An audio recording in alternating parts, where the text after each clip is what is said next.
Good afternoon, everybody. It's about 5:32. We're gonna call this special meeting of the Development and Planning Committee of the City of Pine Bluff to order.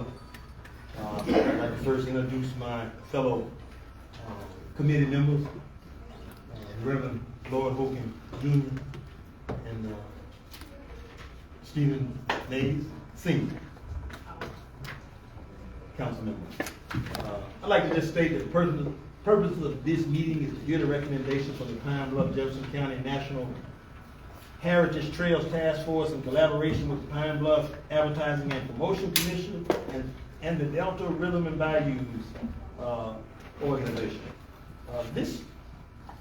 These recommendations come forth from a resolution we adopted last year, Resolution 4428, a resolution supporting the development of public spaces in the Delta Rhythm and Bayous Cultural District. And it also piggybacks on a resolution which we passed that would require that projects that are funded multi-year have an impact study that shows the city how these projects will give the city a rate of return based on our investment in these types of projects. And at this time, I'd like to turn the meeting over to Mr. Jimmy Cunningham, Director of Tourism with our A&T Commission, to explain how they came about what they are going to present and exactly what are they presenting. Mr. Jimmy Cunningham, you have the floor. Thank you, and we'll be bringing up first Dr. Janice Cook, who is the chair of the Pine Bluff Jefferson County National Heritage Trails Task Force. Thank you, Jimmy. Well, first of all, thank you all for showing up today, because I know you all have busy schedules. I am not alone, so I may stand here representing the Pine Bluff Jefferson County National Heritage Trails Task Force, but I definitely see some of our members who kind of just wave, and I know you're here from our Dr. House somewhere too. Good. And then our architect, Commendation, is here too, who's done an awful lot of work. So this is definitely a group effort. So how did we get here? As you've already stated, in 2004, we had the Pine Bluff City Council adopt revisiting downtown Pineville with a focus on theater, arts, and cultural districts and development. We have over 33 different stories that we can tell about Pine Bluff, from freedom to emancipation to ties to the National Lynching Museum in Alabama, the civil rights to you name it. It starts here in Pine Bluff. So in 2004, the City Council said this is something that we wanted to do. In 2017, the City Council passes a resolution creating the Delta Rhythm and Bayous Entertainment District. They too were focused on trying to create revenue and different venues that would help to highlight our history and our culture here in Pine Bluff. So we started in 2004. We said we want to do something, we want to get started. It's almost 20 years later. 2019, the Pine Bluff Jefferson County National Heritage Trails Task Force was created, with the City Council appointing 11 members. And I identified some of the members that we have here today. All right. Also to develop a database stating that we have these different cultural events that we could probably monetize so that we can increase tourism here in Pine Bluff. These are the members of our group. And for the past 3 years, we have been working to develop some infrastructure and trying to create the tourism that we believe that can come to Pine Bluff, Arkansas. In August of 2021, the Pine Bluff City Council unanimously, I want to repeat that, unanimously supported Resolution 4428 for the development of public spaces in the Delta Rhythm and Bayous Cultural District. That is where we are today, and that's how we got to where we are today. We have some renditions that we think will blow your mind of what Pine Bluff can look like. And we are a small city in some eyes. I mean, depending on where you're from and where you come from, this is a small city. But we have such stories that need to be told. just cultural stories that will enhance our sense of pride and community. So without further ado, I want to show the 3D renderings of what our city can look like. Thank you very much, Dr. Cook. And thank you all for coming out and participating here. Just to piggyback on what Dr. Cook said regarding stories, I would submit to you that what you have lost in this town is not just population. You've not just lost buildings. You've not just lost a tax base. But what has hurt you more than anything, I would submit to you that what you have lost in this town is not just population. You've not just lost buildings. You've not just lost a tax base. But what has hurt you more than anything else is that you lost your stories. And when you lose your stories, you lose your memory, your historical memory. And the question becomes, if you lose your stories, if they're lost to blighted buildings, if they're locked under the streets, if they're in some hidden, obscure place in the library, in some newspaper article, is it possible to extract the stories, pull them together, and then bring their power to places where you can draw folks to their grandeur? That was the challenge of the task force, to find the stories, to go in the dirt and pull them out, and then to turn around and to see if we couldn't compile them in such a way that they could turn around and gift the community that they were born out of. What you will see here will be 7 3D renderings, and I would encourage you, I know some of you are sitting where you can't see real good. You may want to put a place marker in your seat and move over that way and keep an eye out on your seat, because you really want to see this. Now don't fight nobody when you get back to your seat, but you might want to just see what's going to happen over here, because you don't see this too often. What we've done is the task force developed a proposal that had about 30 sites. All of these are stories, pulling them in like fish, getting them from where they were. But designating these all over the district was hard. It made it unwieldy. So what we did was we created a carve-out, if you will, a square. And we were going to create this carve-out and focus on that square in the middle of the Delta Rhythm and Bayous District that would be the epicenter. You're only looking at about 4 areas of story, actually about 3 areas of story right now: blues, cinema, Chitlin Circuit, and then there is a food park. Just on the basis largely of this square, we have brought a consultant from Philadelphia that's going to show you the build out of just the epicenter. But you need to understand that the possibility that you have with the stories you got and the imagination that the task force brought has created this. All right, so you're going to be looking at the block, just the block area. And you'll see those bricks in the street. So this will be from 3rd and Pine. You can see that behind the Sanger Theater. And these are statues in here. We'll talk about these because they tie into important themes related to placemaking. 2nd and Pine, 2nd and State,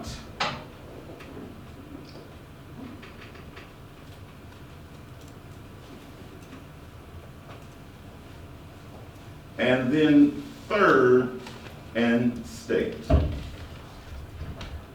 So this gives us the epicenter. As we build out over time, we will build additional sites that will be outside of the epicenter, but right there, that.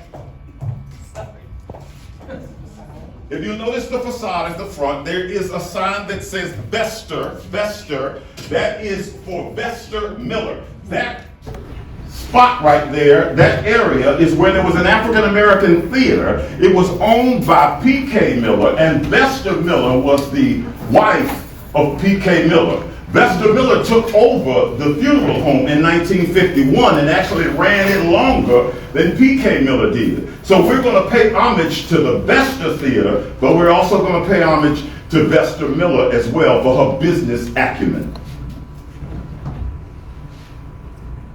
You're looking at a facade area here. Along here, you'll notice this is a walk, and so you have these little, this signage along here. This is a music walk. Now, this is not blues music. These are all genres along the side here. Inside is where you have the honorees related to blues.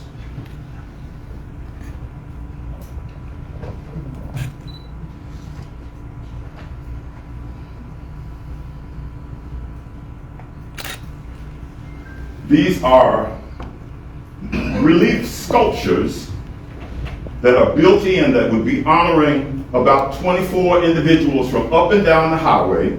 This is the large stage. You'll see a smaller stage, and you'll also see that this is all punctuated by large scale art. We also, that shot right there is good. We intend to build in a fitness park.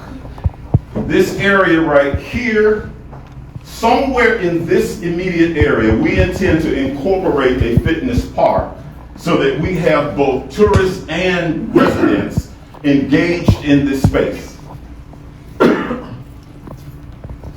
What you have also as part of the tradition, and for many of you who can go back, way back down memory lane, you can remember when 3rd and State was the jumping spot in Pine Bluff, when there was the Gala Room and where there was so many other places up and down there, and people wandered and did their dancing in their weekends and jumped in with their ditties in all the little juke spots and the dives and the holes.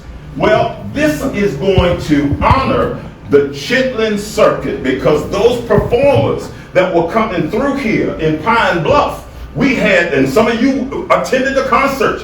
James Brown was at UAPB. Ike and Tina Turner at the Big Wreck. You had Fats Domino. You had T-Bone Walker. You had a variety of different people that represent the Chitlin Circuit. There is no Chitlin Circuit Park in the United States. So we're not only going to be telling a local story about who came through here, but we're going to be telling a story for the rest of the country that tells who came through the Chitlin Circuit all over.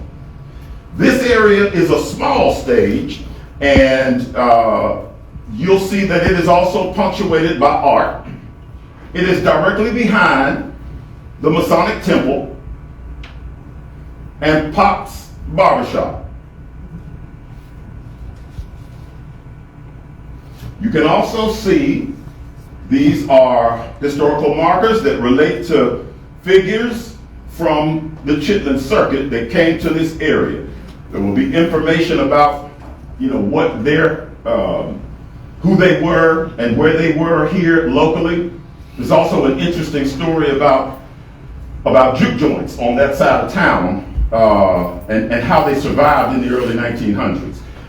If you'll stop just a second, Sherry, this house right here is currently on about 25th and Georgia. It is the home of a regional great, a blues great, C.Dale Davis, who had a powerful story of his own.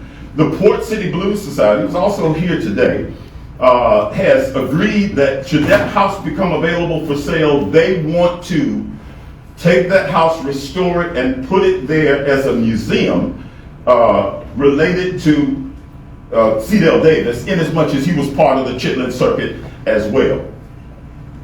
And speaking of Chitlin Circuit, I see Larry Ellis over there, Bobby Rush's brother, and he's been all over the place and knows many of these characters as well.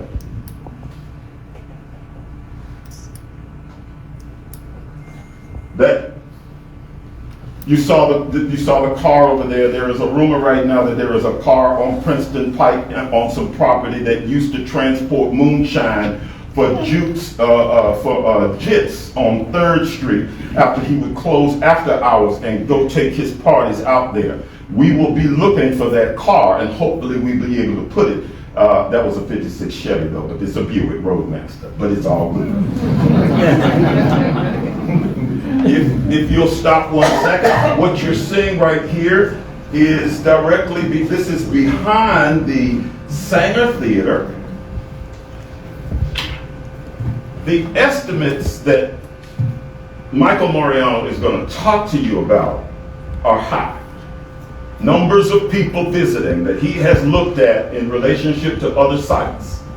We want food trucks and local individuals to be able to take advantage of this. So we thought a great idea would be to convert what we have already, this is owned by the city, into a food truck park. And as we have concerts, as we have events and other kinds of things going on, food trucks will be there. They can serve the locals, and they can also serve the tourists that will be coming in. Art will punctuate this area, and we're looking at having a lot more cinema art, if you will.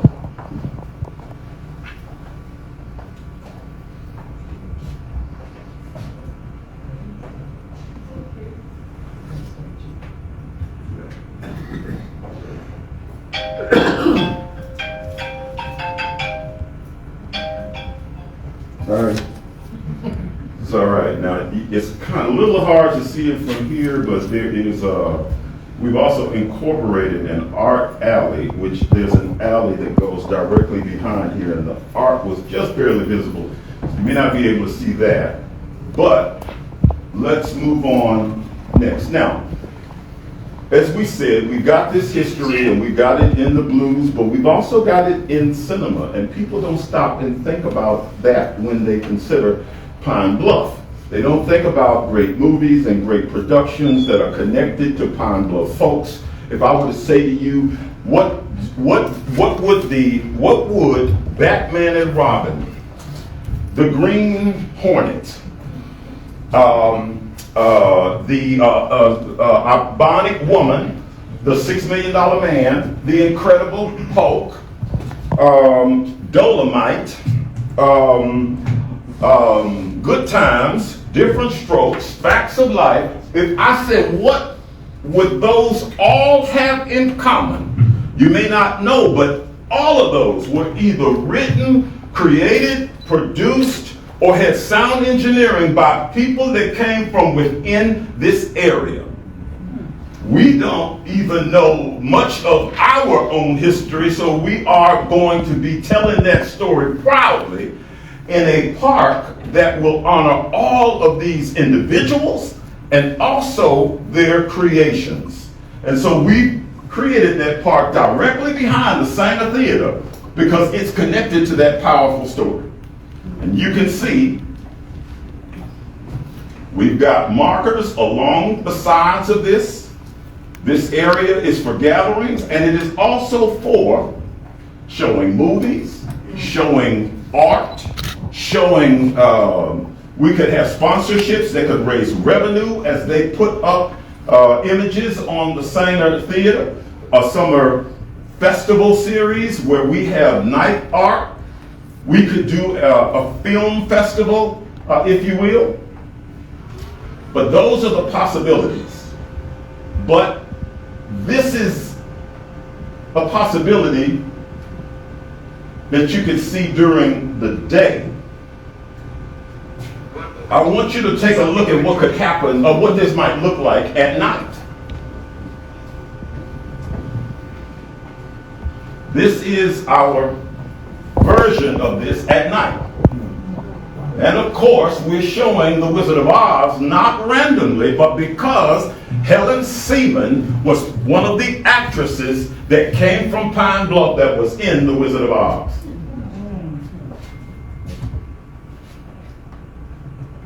Now, just so you'll know, these are mock statues. They are not necessarily meant to look like the individuals. They're sort of placeholders. But just so you'll know who they are and who they represent, this one right here, directly behind Sanger, is the Bronco Billy Anderson statue. Bronco Billy Anderson was the first Western genre movie star in the United States. Freeman Harrison Owen is the person who put sound to film and created talkies. Vesta Williams, of course, we've already talked about her and the theater along with her business acumen. She had one of the largest black funeral homes in the Southwest. Bobby Rush on the corner of 3rd and State, right where he started his career, down by Jits, where he was getting paid in quarters and hamburgers and chitlins.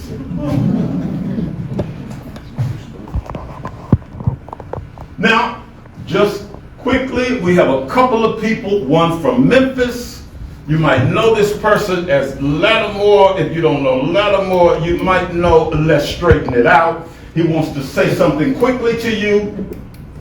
And the quality is not. Quality's not that good, but the message is great. Hi, this is Becky Lattimore, better known as just Lattimore. And I'm a proud member of the Blues Hall of Fame. And perhaps you know me from my signature song, Let's Straighten It Out. Well, I want everybody to know that I just love the idea of the Pine Bluff Blues and Children's Circuit Park. That's that building that put me on that stage. Come on. And one last one, we have Mike McCready from the rock and roll group Pearl Jam, 15 Grammy nominations, 2 Grammy Awards out of Seattle, Washington. Hey, this is Mike McCready from Pearl Jam. I had the honor of working with C. Dale Davis in the studio several years ago, and we'll always remember that session. I think it'd be great if the city of Pine Bluff, Arkansas honored him by making his house a museum. His influence on the blues should be recognized and celebrated. Thank you. And finally, ladies and gentlemen, having seen these architectural renderings, I would like once again to acknowledge the person who helped to give form to this. This is our award-winning architect from Little Rock, Arkansas, Kowendechi. If you'll stand, please.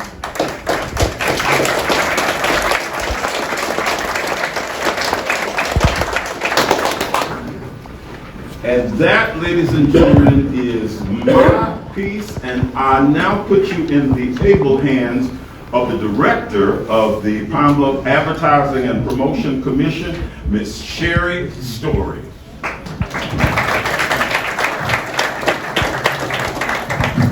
Well, after the issue with our PowerPoint, we'll see how this goes. As you know, I'm Sherry Story, Executive Director of the Pine Bluff Advertising and Promotion Commission. And we have been working with the National Heritage Trails Task Force for the past 2 years on this cultural district. And just to give you a few ideas, a few points of what cultural districts are, they can help revitalize neighborhoods and increase the quality of life for its residents. They serve as a vehicle to assist in the support and marketing of local nonprofit cultural organizations. They serve as a focal point to brand a city's unique identity and embrace its historic significance. And they have a significant economic impact on cities, attracting businesses, tourists, and local residents to a central part of the city. So as wonderful as the videos were in detailing the district project, as well as the endorsements we received, I think the highlight tonight is going to be hearing about the potential economic impact that Pine Bluff and Jefferson County can see with the development of this district. So this evening we have with us Mr. Michael Moriano, who is a director with Tourism Economics and Oxford Economics, and who we have had the privilege of working with for the economic impact study for the district. Michael has over 15 years of experience in economic and statistical consulting, and his research interests include economic and fiscal impact modeling, econometric forecasting, retail market studies, and GIS modeling and geospatial analytics. So whatever all that means, that's Michael's forte. That's what he does. We'll leave it in his able hands.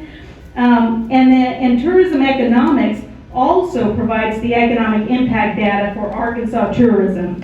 So they're very familiar with Arkansas and what Arkansas has to offer. And without further ado, I will turn it over to Michael Moriano.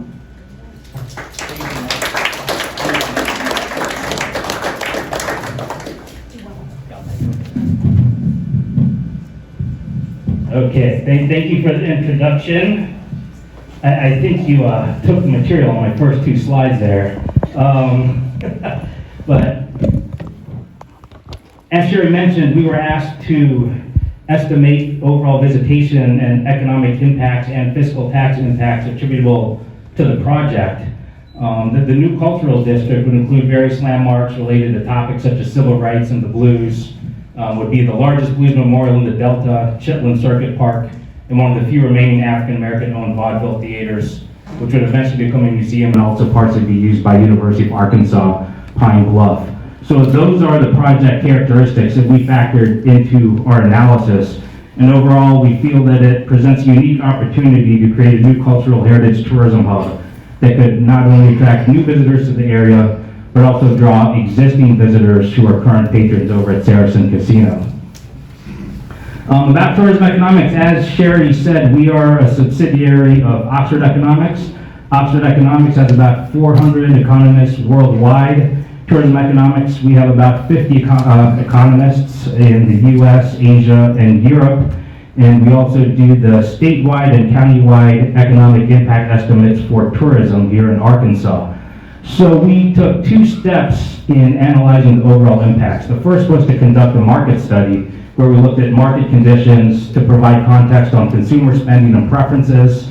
And more importantly, we looked at existing cultural sites nationwide to come up with an estimate of potential visitors. Once we estimated the visitors, we also analyzed what they would spend here in the region, and we ran an economic impact model to estimate the total economic impacts and fiscal tax impacts attributable to visitation and visitor spending.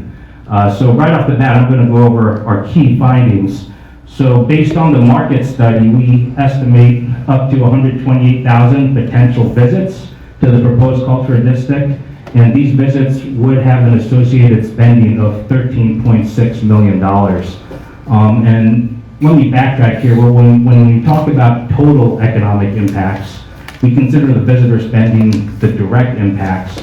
But when a visitor spends money, let's say at a restaurant, there are additional levels of impacts. The restaurant's going to order supplies from local wholesale distributors. It may hire local delivery services. So the total economic impacts really capture all of those ripple effects. So we are estimating that the $13.6 million in visitor spending would generate $18.2 million in total annual economic activity in Jefferson County. And that economic activity would support 250 annualized jobs with associated labor income of $5.2 million. That economic activity would generate fiscal or tax activity, and we estimate that the total economic impact would generate a total tax impact of $3.1 million, which would also include $1.9 million in state and local tax revenues. I'm just going to quickly go through demographics, not really just to focus on the data, but to give you an idea of the inputs that we used for the market study. So we took a look at the population around Pine Bluff, up to 100 miles away. Really close into Pine Bluff, we have a low population base, but once we extend out to the 50-mile radius, that starts to capture the Little Rock MSA, and the population really jumps up to more than 700,000 people. We also looked at household income. It's sort of the same story here, low household income immediately surrounding Pine Bluff. But once we extend to the Little Rock MSA, we get pockets of higher income levels. So the median income level within 50 miles is over 55,000. Same thing goes for per capita income. Once we capture the Little Rock MSA, per capita income jumps from around $27,000 to $33,000. And I want to mention that all of this is in reports that the council members will be receiving. So we then looked at household and consumer spending levels on entertainment and recreation activities. We looked at activities and spending categories that we felt were in line with the proposed district's arts, culture, and entertainment offerings. And specific data points included total spending on the selected activities, average spending per household for each activity, and also a spending potential index, which is household-based and represents the amount spent per household relative to a national average of 100. So we looked at overall spending on entertainment and recreation. And as you can see, once we jump to the 50-mile radius, total spending is nearly $846 million, and that's total entertainment and recreation spend. Within that total spend, we also looked at spending on tickets to theater and concerts. Again, the 50-mile radius, as is becoming very evident, is going to be the main capture area here in the analysis. Same goes for tickets to parks or museums. And then after looking at household spending levels, we looked at consumer preferences and analyzed the portion of the population base that would find the proposed cultural district an attractive destination. So we looked at the percentage of population that visited museums, visited art galleries, and visited live theater. And more importantly than the consumer demographics and household spending, it is really taking a look at existing cultural attractions and how they're performing in terms of attendance. So we identified a set of 27 comparable cultural attractions and destinations, many of which were in Arkansas and Mississippi. And we selected these institutions based on their overall size, their main focus, whether it be music, art, performing arts, civil rights, or recreation, and of course, location. Looking at these existing sites gives us context for how market conditions drive and influence attendance at these sites that are similar in nature to the proposed district here in Pine Bluff. So we benchmarked Pine Bluff against these existing sites based on a number of variables. First off, of course, is the population base. And I'm sorry that that's kind of blurry on the screen there. But basically, as you can see, Pine Bluff is towards the middle of the pack with the 715,000 people within 50 miles. And it's similar in magnitude to the Bayou Tech Museum, the Crystal Bridges Museum of American Art, the Mississippi Music Museum, and the Mississippi Civil Rights Museum. We did the same exercise for household income. Again, Pine Bluff is towards the middle of the pack with the median household income that I mentioned earlier of around $55,000. And again, this sort of, the same list of comps above and below Pine Bluff is very similar to the list of comps based on the population base. So we did the same for entertainment, recreation, spending. Again, Pine Bluff, similar in magnitude, the Crystal Bridges Museum, the Bayou Tech Museum, the Mississippi Music Museum, and the Mississippi Civil Rights Museum. We also looked at travel spending and spending on tickets to parks and museum. And finally, we looked at the employment base, which gives some context on the amount of business activity in the regions surrounding each of the cultural attractions. So we used, we used mobile geolocation data from a third-party vendor along with published data on attendance to estimate attendance for each of the existing sites that we had identified. We looked at attendance for 2019, mainly because that's the most recent year with available data before 2020 and 2021, which were heavily influenced by the COVID-19 pandemic. We also had data on visitor origin for each of the comparable sites. So we isolated visitors to those who traveled less than 25 miles, those who traveled 25 to 50 miles, and those who traveled more than 50 miles to get an idea of the shares of local and non-local visitors to each site. So we calculated penetration rates for each site for 1 to 25, 25 to 50, and more than 50 miles from each site. And the penetration rate is basically the total attendance as a percentage of the total population base for each institution. Well, one thing to note is that visits do not represent unique visitors. So it could be the same person visiting these sites multiple times throughout the year. Sorry, again, that's blurry, so I will jump to this slide. So we identified a subset of the 27 sites that most closely align with Pine Bluff in terms of population base, employment base, household income, and household spending. Those sites average approximately 71,000 visits in 2019. Approximately 30% of visitors originated from 1 to 25 miles from attractions, 8% were from 25 to 50 miles, and 1.2% were from 50 or more miles. So we assume that since Pine Bluff would be very similar to these comparable sites in terms of characteristics, that they would have similar penetration rates from the population basis. So once we apply these penetration rates, we estimate 28,000 visits from 1 to 25 miles, 57,000 visits from 25 to 50 miles, and 19,000 visits from more than 50 miles from the cultural district. So overall, we're estimating about 104,000 total visits on an annual basis. One item to note is that this analysis does not consider the levels of public or private funding or marketing spending of the existing cultural attractions or any policy implications, which are also key factors in driving visitation. So the final piece of the puzzle for visitation was looking at Saracen Casino, which welcomed approximately 2 million visits in 21. Using the mobile geolocation data, approximately half of those visits were from 1 to 25 miles, and the third were from 25 to 50 miles. So overall, approximately 1 million visits originated from more than 25 miles away from the casino. So based on the consumer demographics from the zip codes where people were visiting Saracen Casino, we estimate that approximately 24,000 people would also visit the cultural district. And these are people who are currently already visiting Saracen Casino. So once we add all those visits up, that's how we arrive to the 128,000 visits total to the proposed cultural district. As we had mentioned earlier, we do the economic impact of tourism here in Arkansas and Jefferson County.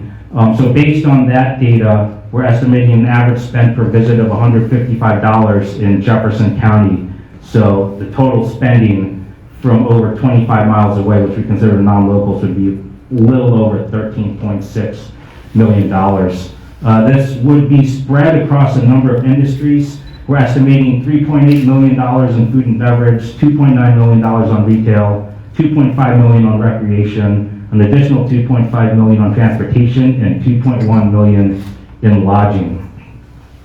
So once we had the visitor spending, we ran that direct spending through an economic impact model. We use the IMPLAN input-output model, which is one of the generally accepted economic impact models, and it was for Jefferson County, and that estimates the direct impacts, the indirect impacts, and the induced impacts. Induced impacts are spending of employees within the local region on rent, entertainment, transportation, and the economic impacts in the analysis included total business sales, labor income, employment, and the collection of taxes listed below. So overall, and these numbers line up with the key findings I presented earlier, the $13.6 million in direct visitor spending would generate an additional $4.6 million in indirect and induced economic activity, resulting in the total economic impact of $18.2 million in Jefferson County. That would include $5.2 million in total labor income, which would support nearly 250 total jobs on an annual basis. And that economic activity would generate $1.9 million in state and local taxes, and this just provides a more detailed breakdown of the taxes. That would also include $63,000 in A&P taxes, a little over $1.1 million in sales taxes, and a little under $1.3 million in federal taxes. I know that was a lot of numbers and a lot of data. So if anyone has questions, I wanted to give time for the analysis, I'd be happy. So if anyone has questions on any of the data inputs or the analysis, I'd be happy to answer them now. Thank you. I have one question. The estimated, yes, sir, I have one question. In the figures the estimated, how much of that was based on a total build out of what was presented or a partial build out? So how do, I guess a secondary question was, how does one adjust those numbers for stages of development? That's a very good question, and Sherry and I were actually talking about this before the meeting. So our analysis was based on just these general criteria here on this slide, the Blues Memorial, the Chitlin Circuit Park, and then the Vaudeville Theater. So for projects like this, where it's sort of in the planning and proposed phase, we take a more general approach, looking at comparable sites and, basic demographics. Sort of later on in the process, once there's more data available on square footage, number of direct employees that we hired on site, any direct operating expenditures, once we have that data, we would then refine our estimates and collect the same data for the comparable sites. So we would basically benchmark data on, square footage, number of direct employees, number of marketing dollars. So that would be the next phase in the process. Yeah, I have a question. Yeah, Alderman Stephen Mays, Stephen Mays, City of Pine Bluff. Tell me something. Looking at the room, just say, how many years from now are you talking about putting all this together? 5, 4, 6? I mean, it's a good idea, don't get me wrong, it's a very good idea, and we need it. I'm going to support it from the city council. You get my word on that. I guess that wouldn't be necessarily Michael's question, but I guess it depends on how if this is passed, how quickly this moves along through the city channels. If we can go ahead and get the go-ahead to start with the initial Catfish stage, the Fitness Blues Park, we could start seeing progress almost immediately. But I would say the entire, what you saw here with the 3D renderings, we're talking about 3 years. Mm-hmm. Mr. Chair, I have a question. Yes, sir. This may have to be answered by either Ms. Sherry or Cunningham. One thing that I've always been straightforward with when people bring these type of presentations to the council, I always tell people these are tax dollars that we're spending, the people money. And when this go forward, and I believe it will go to the council, hopefully with a due pass, I want some assurance from you all to tell me, whatever you purchase, who owns it? Ms. Cunningham, can you, Ms. Sherry, one of you all. I need to hear from you all. Yes. If we spend the tax dollars, if you understand what I'm asking. I understand. I think I understand. Okay, I want to know, I want you to tell the people, at the end of the day, that presentation you gave us was good. Yes. I loved it. Yes. At the end of the day, who named it on? Mine. No. No. So we have talked with community and economic development to ensure that they are the entity that will manage this and will help build it out and will also help provide programming for it. Now remember, this is only just the epicenter, so it's only the carve-out, but the carve-out would be through community and economic development. So which means the city of Pine Bluff? City of Pine Bluff? Yes. Okay, Yes, sir. That's what I want to hear. Yes, sir. Okay,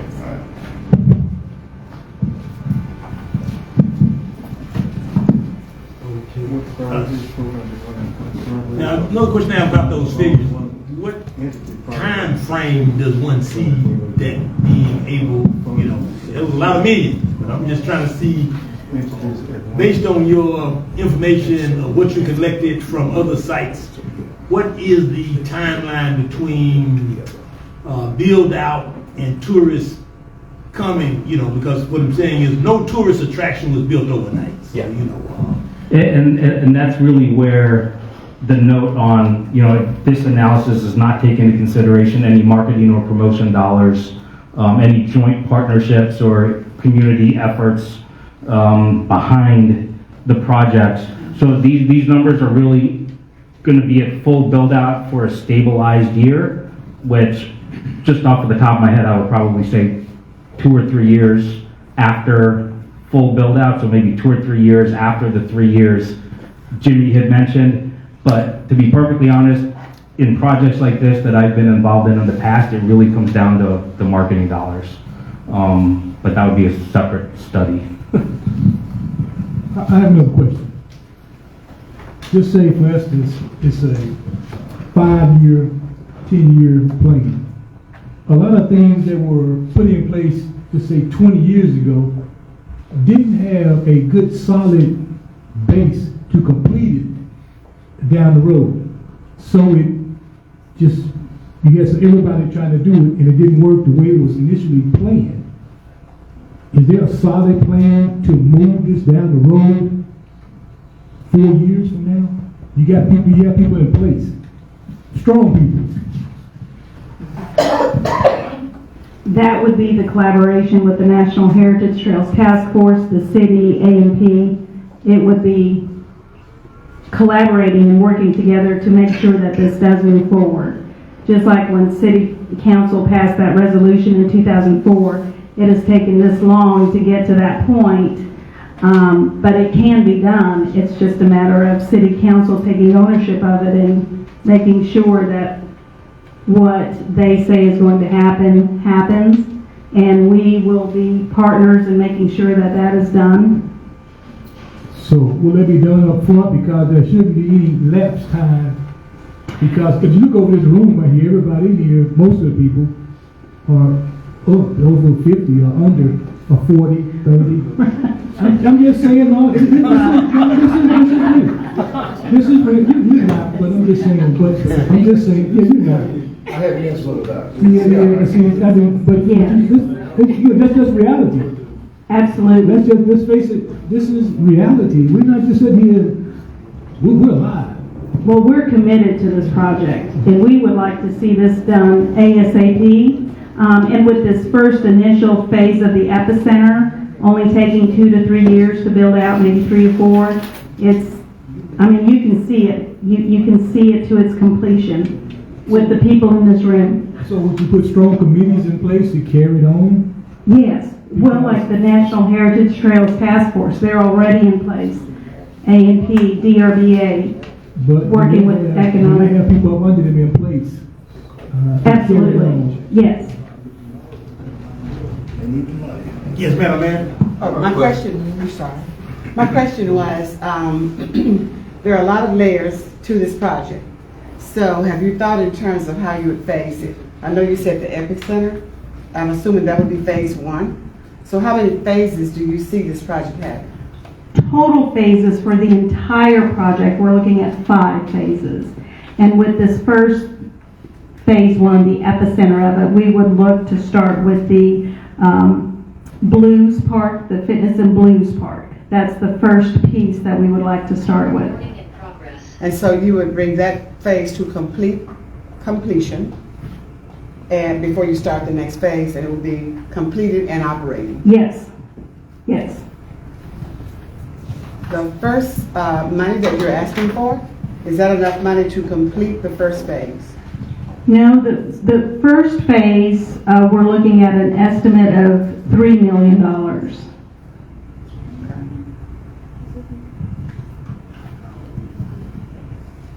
I have a question. Yeah, this young gentleman. Yes. My name is Arthur Johnson. A question. When will the city council start voting? When will y'all start voting on it? Well, I mean, we'll be voting tonight. I mean, but Yeah, we'll be voting. it's going to be a continual type process. In terms of, We wanted to hear that from y'all. yes, sir. You know, like y'all wanted to hear it from Jimmy. Yes, sir. When y'all gonna start? Oh, yeah, we gonna start tonight. That's okay. There'll be a go tonight. I have a question and a statement. Yes, ma'am. Can everyone hear me? What tourism ranking would this project take Pine Bluff from, and to what ranking after phase 1 versus after phase 5? Unfortunately, I don't have that data handy to make that calculation, but I can send that over to Sherry after the meeting. Okay. Well, I do want to say, I really like you. Oh, you got it? I have some information related to that. Right now, we are last in the state.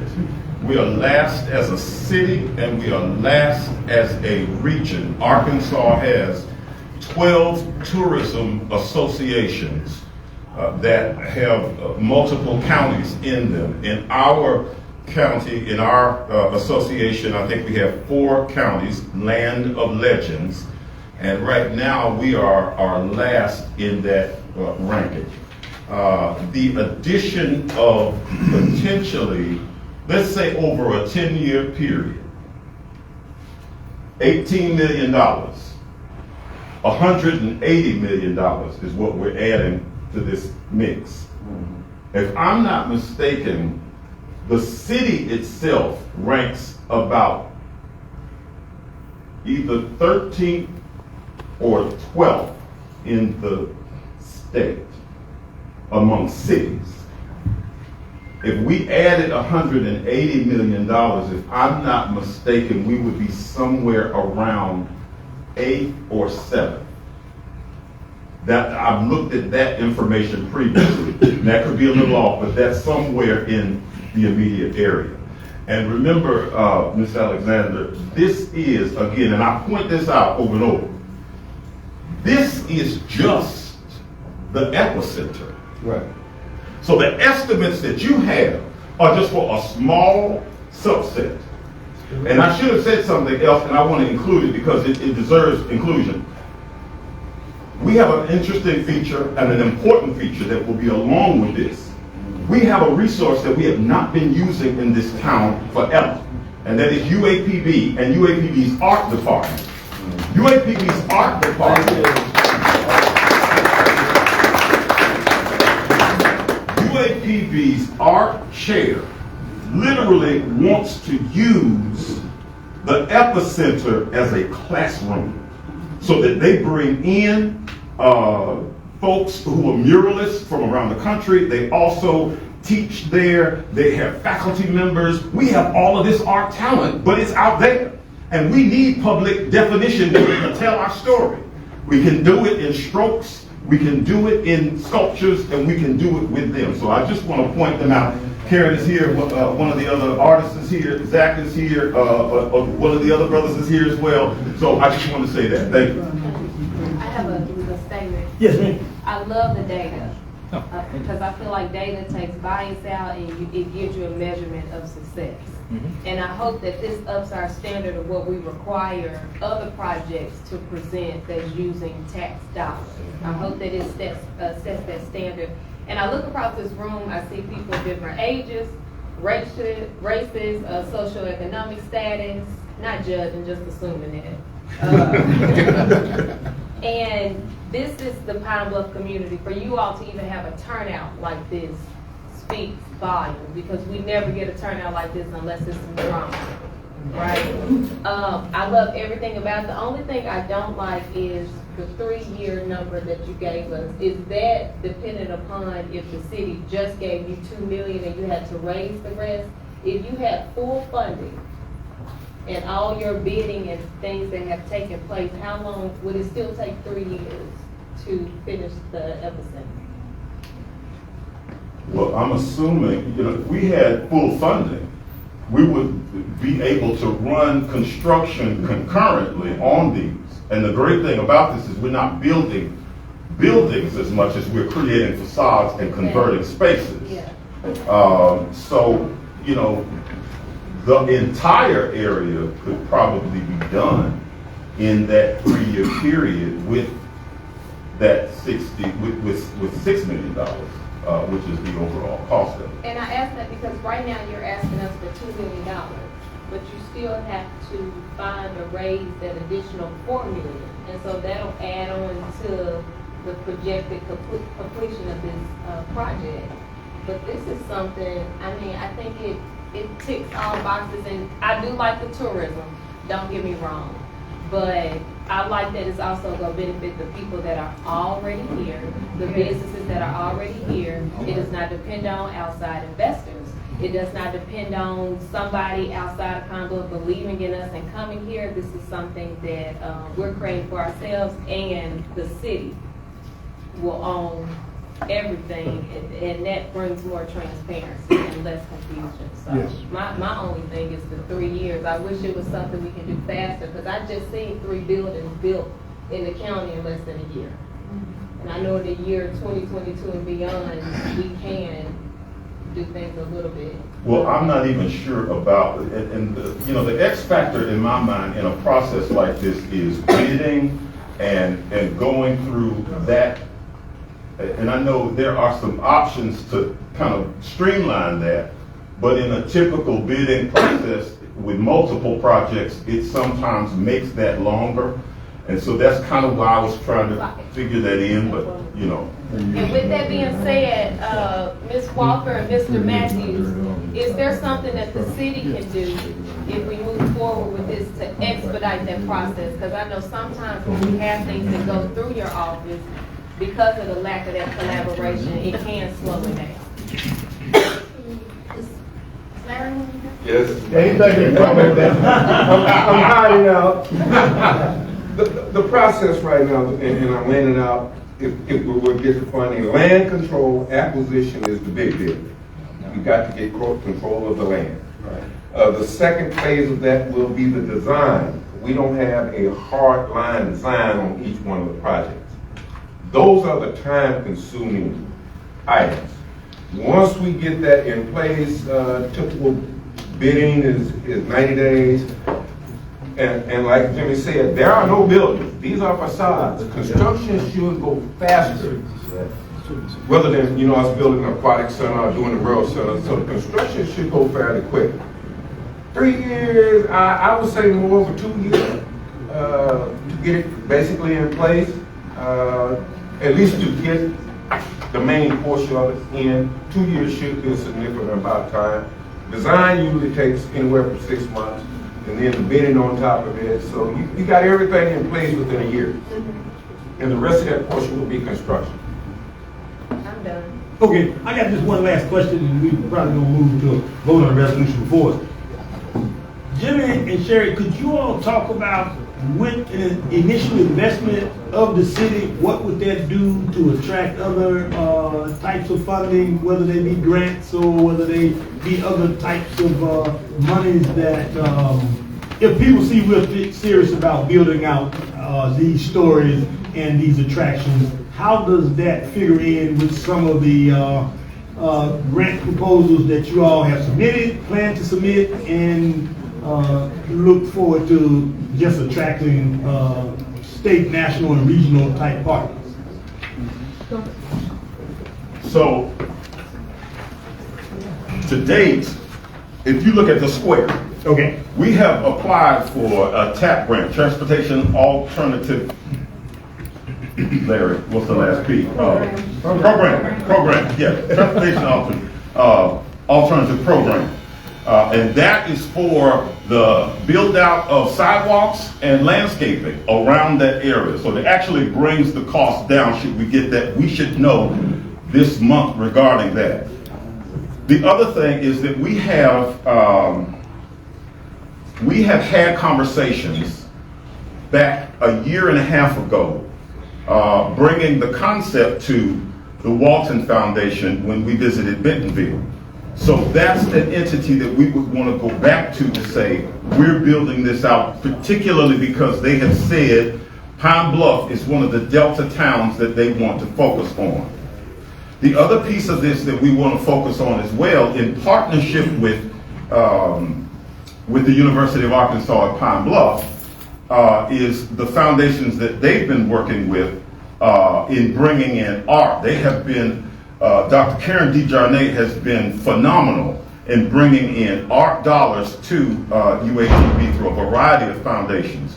And so we want to be able to leverage her contacts with us as well.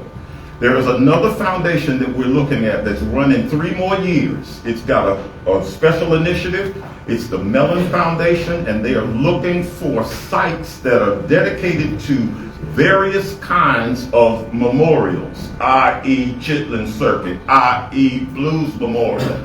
So these are entities that we can, when we go to them with some skin in the game, they'll look at us in a more favorable fashion, I think. Okay, thank you. I think State Representative Vivian Flowers had a question. No, you have the floor. Okay, is it on? I think so. It's on. It's on. Okay, just quickly, I just wanted to let those know, for those who don't know, that on the state legislative level in the last, I think, 2 years, and actually during the last session, Senator Joyce Elliott really brought together a strong arts caucus.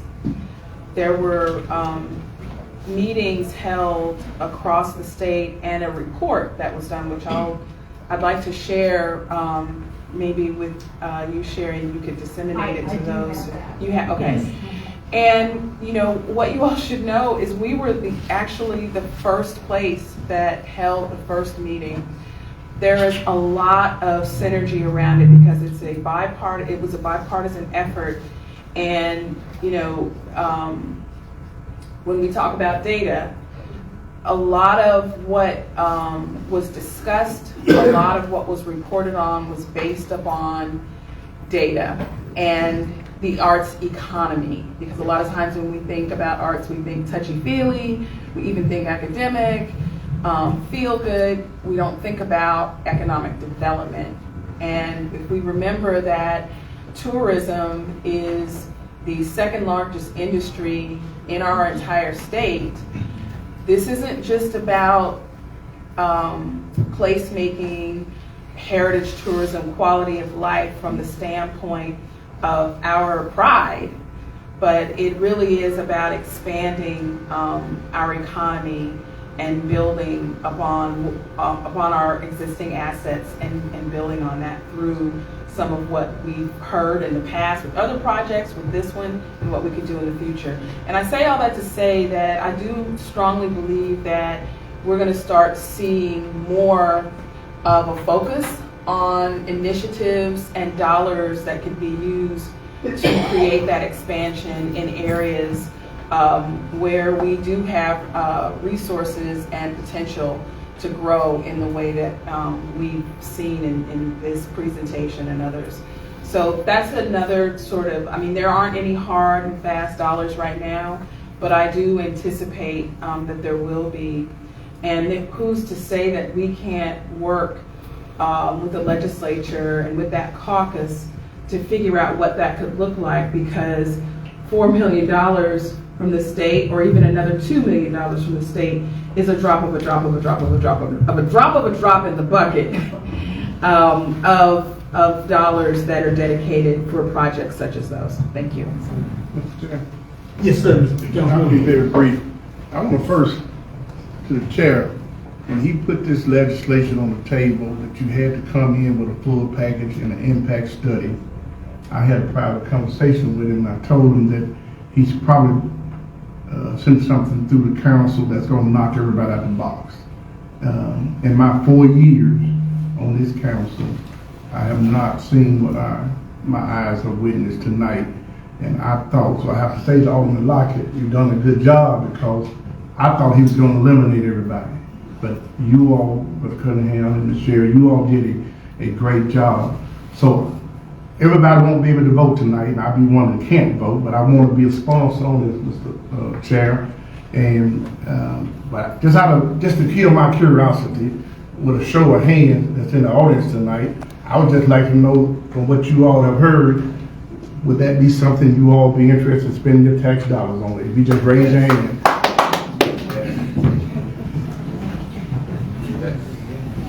I'm through, Mr. Chair. All right. Okay. Brother Holcomb, you have the floor.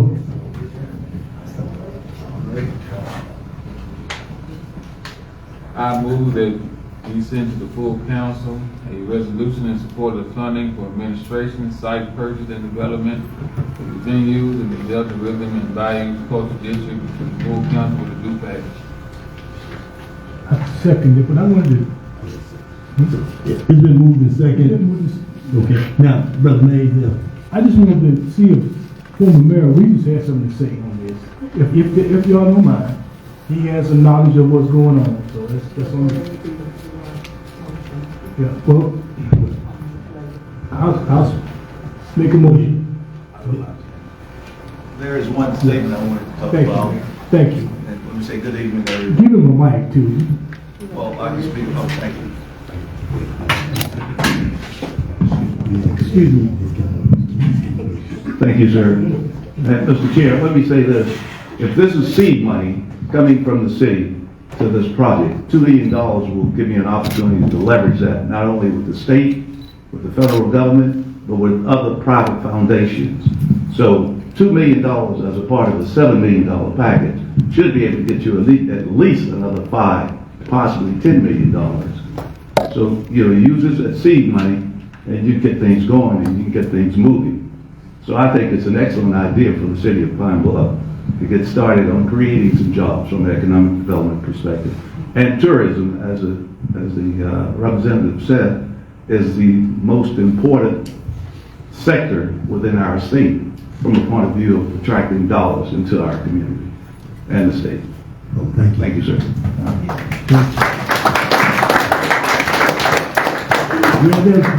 It's been moved and second. Is there any discussion, Brother Holcomb? No, sir. Okay, all those in favor of moving this on to the full council with a due pass, signify by saying aye. Aye. All right, the ayes have it. It's been moved unanimously that we move this on to the council with a due pass. That concludes, let me see, are there any discussion from the floor? Does anyone have a comment or question that they would like to direct toward to the committee or to the presenters? One last comment before everybody wraps up. I think one of the most important points about the whole presentation that they're bringing is the impact that it can have on our children. Just me growing up as a teenager here in Pine Bluff, if I was able to see some of these things that they're trying to present, to be able to reach out and touch, this guy was from here, or this lady was from here, I never know what mind that could have sparked growing up. So I really truly believe this is a great idea. By investing in the youth, you will see the city going way further. Yes, sir. Sir, what was your name? Cole. There was Mr. Cole? Yes. Okay, what's the first name? Brent. Brendan Cole. Thank you. Yes, ma'am. Ms. Hunt? I just have a quick question, and been on committee with Mr. Cunningham and others, and I know everybody likes the blues. I'm not so much into it, and I would just like to ask, is there a space in all this for those jazz and gospel artists that have also come out of this region? Yes, so around the perimeter of the Catfish stage and the Vester area, we have a music wall. And that music wall will have those, it showed in there signage, historical signage, that is for all genres. So it's for rock and roll. It's for Jerry Lee Lewis's role in here. It's for Elvis Presley's role in here. It's for a variety of others in jazz. It would be all genres all around there. Yeah. Thank you. Mr. Mike McCray. I just have one question for the consultant. Was your economic analysis inclusive or exclusive of the impact of the Americana Music Triangle, the tourism that's already occurring between Nashville, Memphis, down to New Orleans? There's a great deal of blues interest that comes there. The reason that Pine Bluff is not on the map is because we don't have infrastructure. Yeah. It seems like this would be a good way to get on that map. And does your analysis include that impact? Yeah, Jimmy made sure to tell me about that before the project started, so that was definitely in there. Mr. Comaneci, could I could you entertain us with a comment about how socially relevant is this project in relationship to the others that you've been doing around the state? I've been watching you and reading about you, and I know you have a great interest in bringing out the social different nuances of communities with your architecture. Could you speak to how do we fit into that whole paradigm? You would be the most unique city in this region. This implementation of this concept would by far place you beyond anything that's done in Memphis, Beale Street, all those places. So I think the uniqueness of this idea is going to make a place that people will attract people. People will come. Jobs will come. It's going to have a tremendous impact. Even though I was involved in it, I got so involved in it, I just thought this was the greatest thing that happened, even if it was another architect who was doing it. I think it's just so unique. And I take credit for a lot of it, but I think that but Jimmy and Sherry giving me sort of feedback, I'm saying this is really great. I'm glad to be part of it. So I add this to the top of my sort of favorite projects, you want to call it. So, thank you.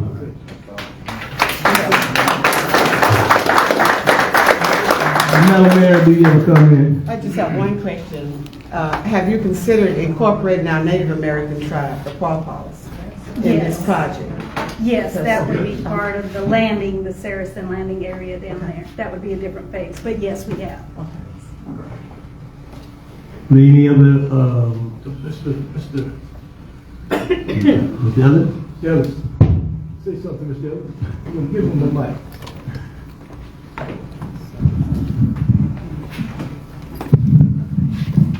Good evening, everybody. I think it's great. I've been dealing with Jimmy for a long time, and I had the opportunity to see some of the things that he had came up with before he got the book made up, before he got the prints out. We talked about it. But I can see that it's a great idea. I'm just like everybody else. I'm highly inflated, blowed up all about it, because it looks good. And it's nothing like having an area that can be created in a place that else had it, that looks so much so familiar to Beale Street, West Helena, for the arts and for the entertainment capability, for the venues and the places that he can be highlighted right here in Pine Bluff. That looks just like places in big cities. We got a lot to offer. Pine Bluff has got a lot of good information on history for Pine Bluff in this region. Blues, music, all kinds, jazz, don't make no difference. The trail, as he explained, carries everything that has a tone, a beat, and a good sound. That's all you need. It's a foundation for a lot of blues that have become successful by artists who are now legends that started way back. But it's so good, as the young man said back there, that it's something that's being generated that's going to have a lot to do with our future. And the future of the ones that's coming along that don't know nothing about what we're putting together right now. Don't even understand it. And it's a lot of grown people that don't really know all about what we're talking about. So it's a new entity, a new endeavor. But it's a great one that has a lot of highlights that everybody can see is relevant to everybody, and that it's something that can grow. I love it. Tell them who you are. Tell them who you are, man. Tell them who you are. My name, Larry Ellis.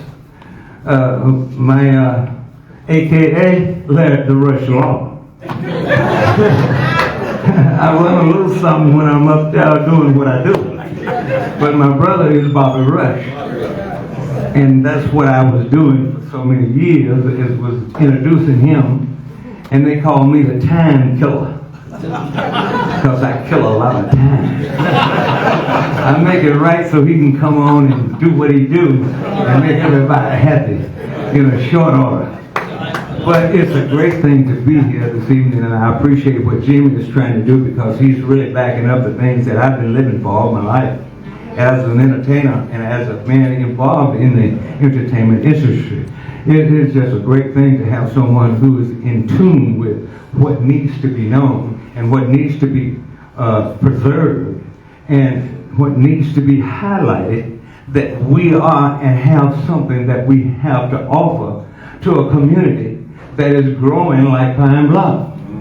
And I think it's a great thing to be able to have someone here who understands and appreciates the concept and love the idea of going forward in a way where it's going to be something gratifying to Pine Bluff as a whole.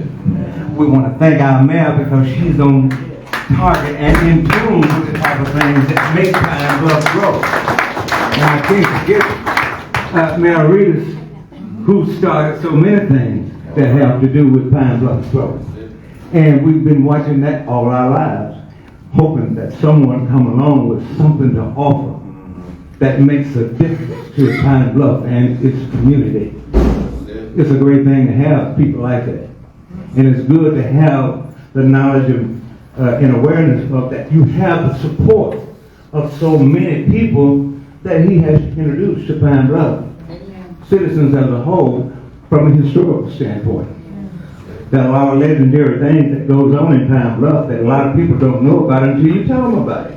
And they've been here all the time. So it's good to have somebody bringing forth something that's going to make a difference. Thank you so much. My desire is that one of those things that will be included would be a military memorial, highlighted in such a way as to make a difference in the tourist attraction. That's something we all need. And I give back to Mike. All right, thank you, Mr. Knight.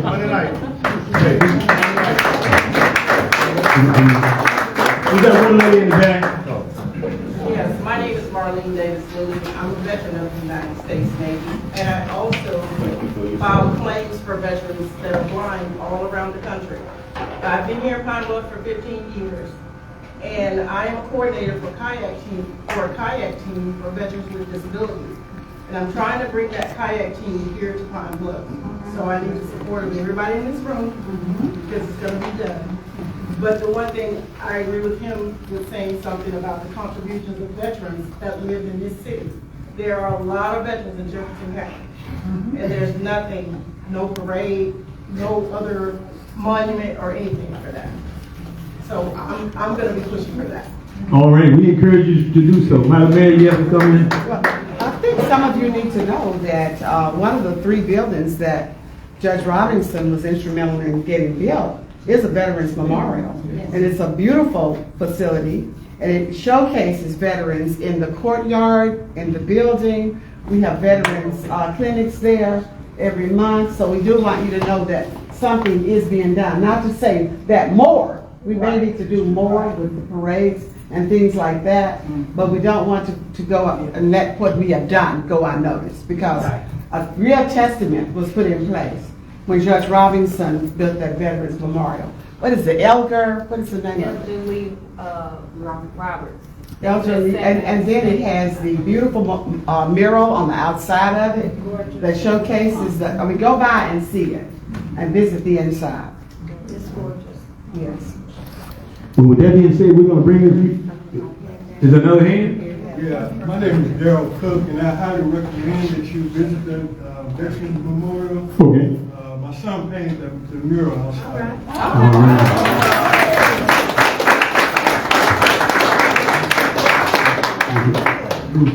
Yes, sir. My name is Cornelius Hall, and I am totally in support of the project. And I was listening to you all talk about age, saying, well, we may not be around. But the thing is that we need to leave a legacy for our descendants and future generations. Let's not just wander in the wilderness while we're here. Let's do something to move forward and leave something for them to be proud of what we have done. Thank you. Yes, sir. Young lady in the back. Hello, my name is Cortland speaking. Just to piggyback off of all of you guys, I think I'm probably one of the youngest in the crowd. Thank you guys so much for this. Like, seriously, I'm born and raised here, and I had no idea that Pine Bluff had so much Black history, so much history in general. So it's an honor to even have this on Main Street. I grew up running around Main Street. My uncle is Pop from Pop's Barbershop, and I had no idea about any of this. So just speaking for me and my huge family, the kids that come under me, I work with kids personally as well. Like, these are the conversations that we need to have. I was not taught this in school. I had to seek this, and you don't know what you don't know until you know it. All right. So, thank you so much. I really hope that you guys push this forward, because it will make more people want to stay and more people be encouraged to love Pine Bluff and see the positivity of Pine Bluff and not push this narrative about Pine Bluff that it's just all crime and bad things going on here. Right. So I really, really appreciate it, and thanks guys for having me. Yes,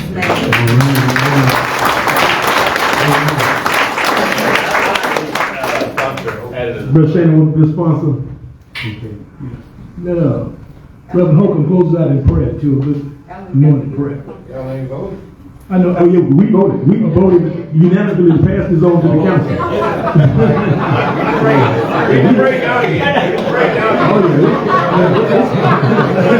That was the prayer. Yes, sir. Now, we voted tonight to pass a resolution to the council. Now, on Monday night, next Monday, the council will get this resolution, and it will be voted on by the whole body. And so there'll be more discussion on Monday about this whole resolution and how it's to be worked out. So I invite you all to come out on Monday night again to see how the vote is. 5:30 at the convention center. All right. You need to be there. With that being said, Brother Holcomb, you want to close with some prayer? Are the ones up there not voting yes? Oh, yeah. And it's going to be at the convention center. At the convention center, 5:30 Monday. It'll be at the convention center Monday. You need to be there. I'll be there. Show support. Yeah, close it out there. Let's stand.